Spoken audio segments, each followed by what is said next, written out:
Саламатсыңарбы балдар? Бүгүнкү маанайыңар кандай? Бүгүнкү сабакка бардыгыбыз даярбызбы?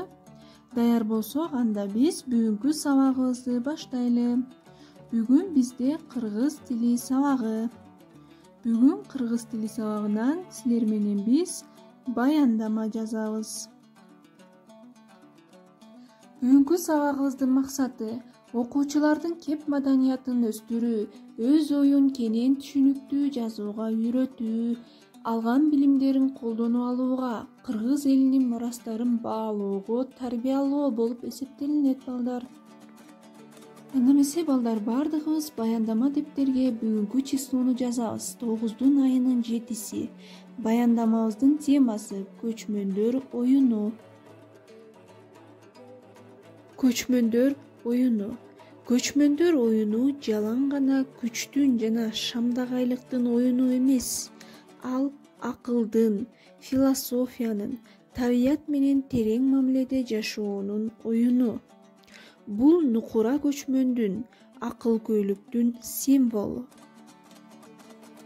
Дүүлүлүк көчмөндөр оюну адамга берилген цивилизациянын мурас катары этноспорт жана этно маданиятты өнүктүрүүгө багытталган.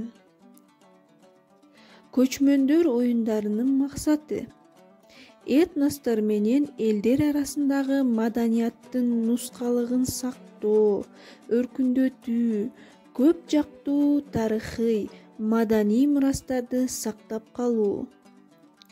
Бул оюндун расмий тумары ак илбирс болуп саналат. Мындай аракеттин арты менен уюштуруучулар дүйнө элдеринин көңүлдөрүн ушул касиеттүү жаныбарды сактоого үндөйт.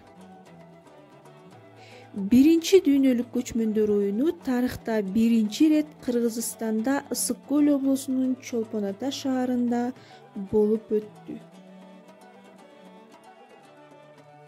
Балдар, эми баяндама жазуунун эрежелерин силер толук билесиңер. Эми бул окулган текстке баяндамага план түзөбүз. Пландын негизинде баяндаманы ырааттуу, көркөмдүү кылып жазып, өзүбүздүн корутундубуз менен суроолорго жооп берүү менен баяндаманы жазабыз.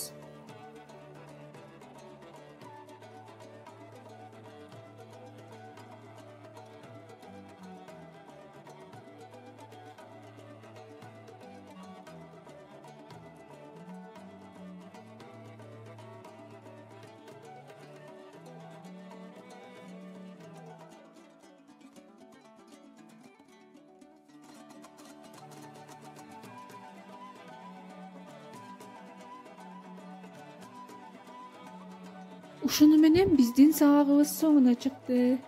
Баяндаманы көркөмдүү, ырааттуу кылып баяндап жазат деп мен силерге ишенемин. Кийинки сабакта жолугушканча саламатта калгыла.